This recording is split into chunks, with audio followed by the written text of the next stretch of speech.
Hollywood silver screen presenting Prey for the Devil. इस कहानी की शुरुआत में एन नाम की एक बच्ची को दिखाया जाता है जो अपने कमरे में डरी हुई सहमी हुई बैठी होती है।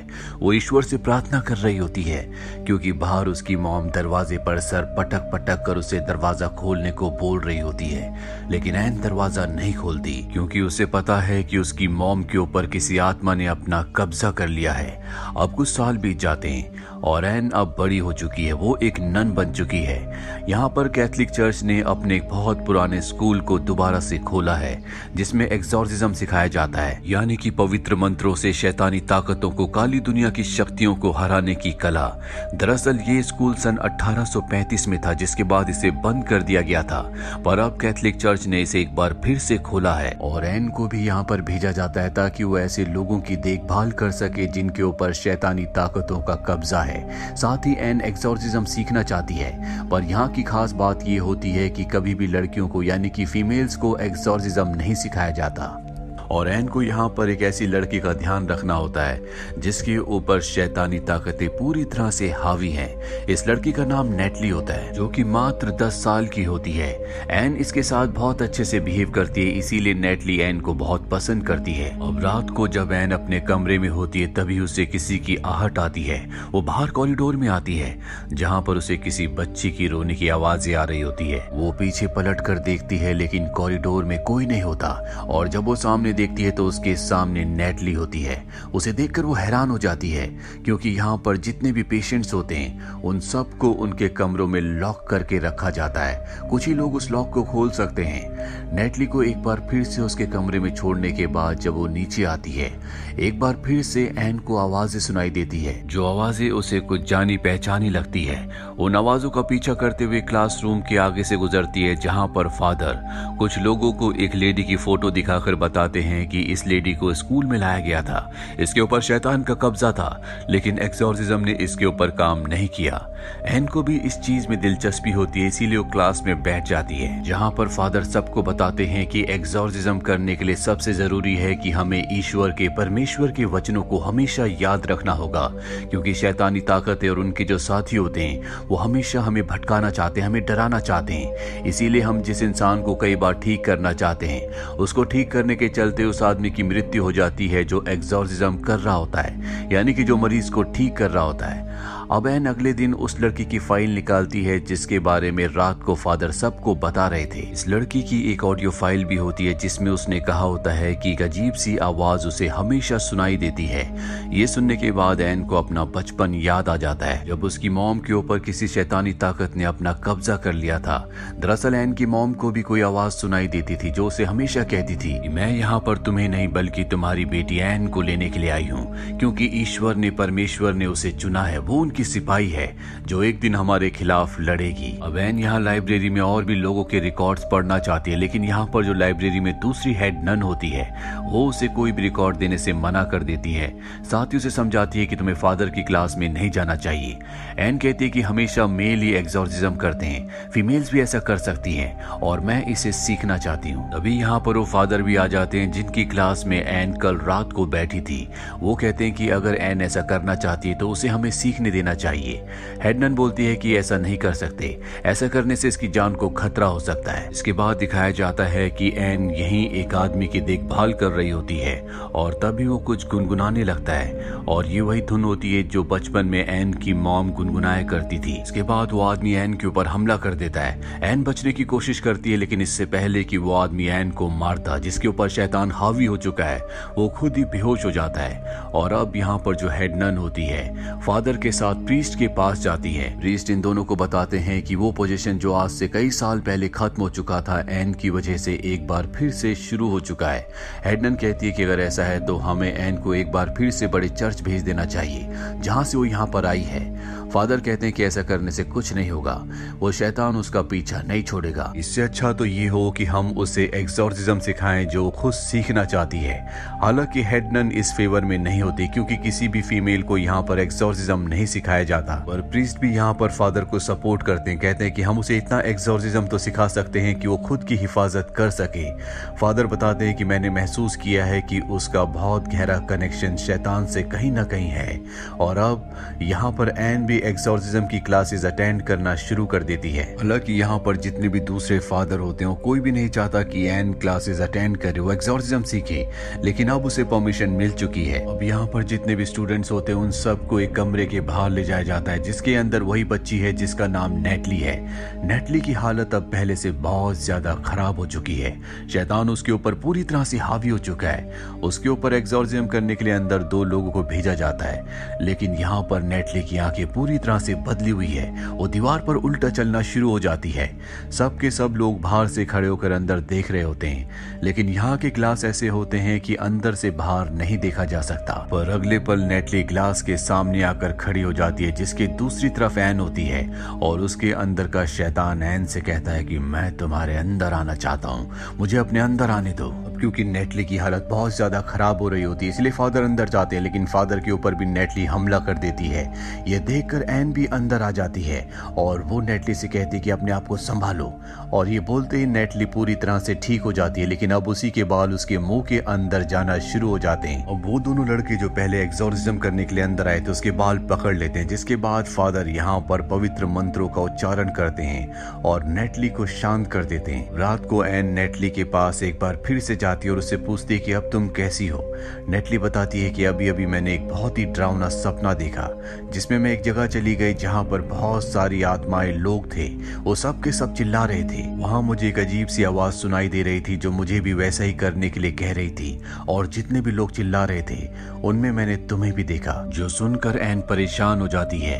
अगले दिन यहाँ पर एन और भी कॉन्फिडेंशियल फाइल्स को देखती है, जिससे उसे पता चलता है कि जितने भी लोगों के ऊपर शैतान कब्जा करते हैं धीरे धीरे उनकी हालत खराब हो जाती है और वो मारे जाते हैं। यहाँ पर वो एक लड़की का रिकॉर्डेड वीडियो देखती है। ये वो लड़की होती है जो पहले शैतान के कब्जे में थी, इसके बाद वो पूरी तरह से ठीक हो गई। वो लड़की बताती है शैतान हमें हमारे गुनाहों के और शर्मिंदगी के बारे में एहसास दिलाता है, जो एहसास करने के बाद शैतान जीत जाता है और इंसान की हार हो जाती है, और उसके बाद शैतान हमारे अंदर से निकल भी जाए तो जिंदगी भर हम उसी गिल्ट में, उसी पश्चाताप में जीते हैं। ये सब बातें जानने के बाद एन फादर के पास जाती है और उन्हें बताती है कि एक्सॉर्सिज्म के दौरान हमें इंसानों को अंदर से मजबूत करना चाहिए, क्योंकि शैतान उन्हें उनके गुनाहों और शर्मिंदगी के बारे में एहसास दिलाता है, जिससे इंसान टूट जाता है। फादर एन से पूछते हैं कि अगर ऐसा है तो नेटली के ऊपर शैतान ने अपना कब्जा कैसे किया।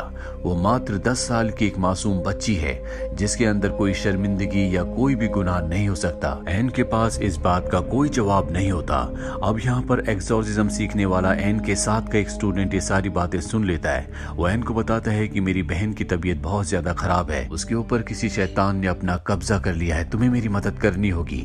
अभी दोनों के दोनों उसकी बहन के घर जाते हैं। दरअसल उसने अपने बच्चे को खो दिया था, जिस बात का गिल्ट, जिस बात का गुनाह उसके दिल में होता है। एन उसे विश्वास दिलाती है कि तुमने कोई गलत काम नहीं किया, ये कोई गुनाह नहीं है, ईश्वर अब भी तुमसे प्यार करते हैं, बच्चा खोने में तुम्हारी कोई गलती नहीं थी। ये सुनने के बाद उसकी बहन ठीक होने लगती है, पर शैतान को इससे गुस्सा आ जाता है। वो उसकी बहन के ऊपर पूरी तरह से हावी हो जाता है, पर अब उसकी बहन के अंदर कोई भी पश्चाताप, कोई शर्मिंदगी, कोई गिल्ट नहीं होता। इसीलिए शैतान को हार कर वहां से जाना पड़ता है, और इस तरह से एन उसकी बहन की जान बचा लेती है। अब घर से निकलने के बाद एन उस लड़के को बताती है कि मेरी मॉम की मृत्यु के बाद एक अमीर फैमिली ने मुझे गोद ले लिया था, पर कुछ ही सालों बाद बिना शादी के मैं प्रेग्नेंट हो गई, जिससे उस परिवार की बहुत बेइज्जती हुई। उन्होंने मुझे घर से निकाल दिया। इसके बाद मैंने एक लड़की को जन्म दिया जिसे नन्स ने मुझसे ले लिया, क्योंकि मैं उसकी देखभाल नहीं कर सकती थी, और तब मैंने तय किया था कि मैं भी एक सिस्टर, एक नन बनूंगी, ताकि मैं लोगों की मदद कर सकूं, अच्छे काम कर सकूं। मैंने अपनी बेटी के पास एक क्रॉस छोड़ दिया था जो बचपन में मेरी मॉम ने मुझे दिया था। मुझे लगता है कि वो मेरा गुनाह था जिसके लिए ईश्वर ने मुझे आज भी माफ नहीं किया। उसका दोस्त कहता है कि मुझे ऐसा नहीं लगता, मैंने ईश्वर की झलक कई बार तुम्हारे अंदर देखी है, वो तुम्हें माफ कर चुके हैं। वहीं अभी दोनों के दोनों स्कूल वापस आ जाते हैं, और जब एन अपने कमरे में होती है तो उसकी आंख से कुछ अजीब सी चीज निकलती है, जिसे देखकर वो हैरान हो जाती है। उसे नहीं पता कि ये सब क्या है। अगली सुबह इन्हें चर्च के प्रीस्ट और फादर बुलाते हैं। वहां पर और भी लोग होते हैं और इन्हें बताया जाता है कि तुमने जो अपने दोस्त की बहन के ऊपर एक्सॉर्सिज्म किया था, उसने खुद अपनी जान ले ली, तुम्हें ऐसा नहीं करना चाहिए था, तुम अभी इस कला में निपुण नहीं हो। एन को ये सुनकर बहुत दुख होता। वो कहती है कि बहुत बड़ी गलती थी, मैं चाहती हूँ कि तुम मुझे वापस उसी चर्च में भेज दो जहां से मैं आई थी। एन को वापस भेज दिया जाता है, जहां पर उससे मिलने डॉक्टर आती है जो एन को सांत्वना देती है और कहती है कि तुम एक अच्छी इंसान हो, अभी तुम एक नई राह पर हो जहां पर इंसानों से गलती होती है। नेटली के ऊपर जो एक्सॉर्सिज्म किया गया था वो पूरी तरह से कामयाब रहा, उसे घर भेज दिया गया है। अगले दिन उसका दोस्त उससे मिलने के लिए आता है जिसकी बहन के ऊपर उसने एक्सॉर्सिज्म किया था, और वो एन को बताता है कि जब नेटली को घर ले जाया जा रहा था तो एक बार फिर से उसके ऊपर शैतान हावी हो गया, वो पूरी तरह से बेकाबू हो गई और इसके चलते उसने 3 लोगों को मार दिया। ये सुनकर एन को बहुत दुख होता है क्योंकि कहीं ना कहीं वो नेटली से जुड़ा हुआ फील करती है। एन का दोस्त उसे क्रॉस देता और कहता है कि जब नेटली पजेस्ट थी तो उसने मुझे दिया था और कहा था कि मैं ये तुम तक पहुंचा दूं। ये क्रॉस होता है। इस क्रॉस को देखने के बाद एन समझ जाती है कि नेटली उसी की बेटी है, क्योंकि ये क्रॉस एन की मॉम का होता है जो उसने अपनी बच्ची के हाथ पर रखा था। और अब एन को समझ में आ जाता है कि क्यों शैतान ने उसकी बेटी नेटली को अपने कब्जे में किया है, क्योंकि वो उसके जरिए एन को उसके गुनाहों का, उसकी शर्मिंदगी का एहसास दिलाना चाहता है ताकि वो कमजोर हो जाए और पूरी तरह से शैतान के कब्जे में आ जाए। एन अपनी बेटी नेटली को किसी भी कीमत पर बचाना चाहती है, इसीलिए वो उस जगह पहुंच जाती है जहां पर सन 1835 से ऐसे लोगों के ऊपर एक्सॉर्सिज्म किया जाता है जो बहुत ही ज्यादा खतरनाक हो चुके हैं। नेटली को सलाखों के पीछे रखकर उसके ऊपर एक्सॉर्सिज्म किया जा रहा होता है, पर इसका उस पर कोई भी असर नहीं होता। एन भी वहां पर पहुंच जाती है। इसके बाद शैतान पूरी तरह से बाहर आ जाता है, जो उसके ऊपर एक्सॉर्सिज्म कर रहे होते हैं वो उन सबको मार देता है। और अब एन के सामने नेटली होती है, वो उसे शांत करने की कोशिश करती है, लेकिन नेटली के अंदर अब भी शैतान होता है। यहाँ पर एन को समझ में आ जाता है कि बचपन में क्यों उसकी मॉम ने अपनी जान ले ली थी, क्योंकि वो नहीं चाहती थी कि उसके अंदर का शैतान कभी भी उसकी बेटी एन के अंदर जाए। पर अब एन के सामने उसकी बेटी है जिसके अंदर वही शैतान है, और एन भी अपनी बेटी को बचाना चाहती है। और एन खास होती है, इसीलिए शैतान अपने आप उसके अंदर नहीं आ सकता। एन उसको बोलती है कि तुम मेरे अंदर आ जाओ, जिसके बाद शैतान उसके अंदर पूरी तरह से हावी हो जाता है। फादर यहाँ से नेटली को उठाकर एक सुरक्षित जगह पर ले जाते हैं, पर अब एन के अंदर पूरी तरह से शैतान है। वो फादर को सलाखों के पीछे कैद करके अपनी बेटी नेटली तक पहुंच जाती है और उसे पकड़कर पानी में डुबाने लगती है। ये कोई आम पानी नहीं है, बल्कि ये पवित्र पानी यानी कि होली वाटर है। और इससे पहले कि एन अपनी बेटी नेटली को मार दी, यहाँ पर एन की मॉम की आत्मा आ जाती है जो हमेशा एन के साथ रहा करती थी, और वो एन को एहसास दिलाती है कि वो कौन है, नेटली उसकी कौन है और किस तरह से लोगों ने उसे बचाने के लिए अपनी कुर्बानी दी। ये सब याद आने के बाद एन अपने आप से, अपने अंदर के शैतान से लड़ना शुरू कर देती है, जिसके बाद उसके पास जो पवित्र क्रॉस होता है वो उसे अपने गले में पहनने की कोशिश करती है, साथ ही अपने आप को पवित्र पानी में यानी कि होली वाटर में डुबा देती है। होली वाटर में जाने के बाद उसके अंदर का शैतान उसके शरीर से निकल जाता है। इसके बाद एन को दिखाया जाता है जो हॉस्पिटल में है, जहां पर नेटली उससे मिलने के लिए आती है, लेकिन वो नेटली को नहीं बताती कि मैं तुम्हारी मॉम हूँ। नेटली अब बहुत खुश है क्योंकि वो पूरी तरह से ठीक हो चुकी है, और वो अपने पेरेंट्स जिन्होंने उसे गोद लिया है उनके पास यहाँ से चली जाती है। एन भी वापस अपने स्कूल चली जाती है, जहाँ पर फादर और प्रीस्ट तय करते हैं कि वो एक्सॉर्सिज्म सीखेगी ताकि वो अपनी शक्तियों से और अपनी अच्छी नीयत से लोगों की मदद कर सके। एन भी ऐसा ही करना चाहती है क्योंकि ईश्वर ने, परमेश्वर ने उसे चुना है। वो एक खास आत्मा है जो लोगों की मदद कर सकती है। अब जब वो टैक्सी से जा रही होती है तभी वो सड़क पर एक औरत को देखती है जो एन को घूर घूर कर देख रही होती है। इसका मतलब ये है कि ये भी शैतान की साथी है। और तभी वो टैक्सी ड्राइवर जिसकी टैक्सी में एन बैठी होती है वो अजीब सी आवाजें निकालने लगता है क्योंकि वो भी शैतान का साथी है। और एन भी अब ऐसी शक्तियों का मुकाबला करने के लिए तैयार है, इसीलिए वो अपनी जेब से पवित्र क्रॉस को निकालती है और तभी वो ड्राइवर उसके ऊपर हमला करता है। यहीं पर ये फिल्म खत्म हो जाती है। ये फिल्म ईयर 2022 में रिलीज हुई है। IMDb पर इसकी रेटिंग है 5.2। उम्मीद करते हैं कि ये कहानी आपको पसंद आई होगी।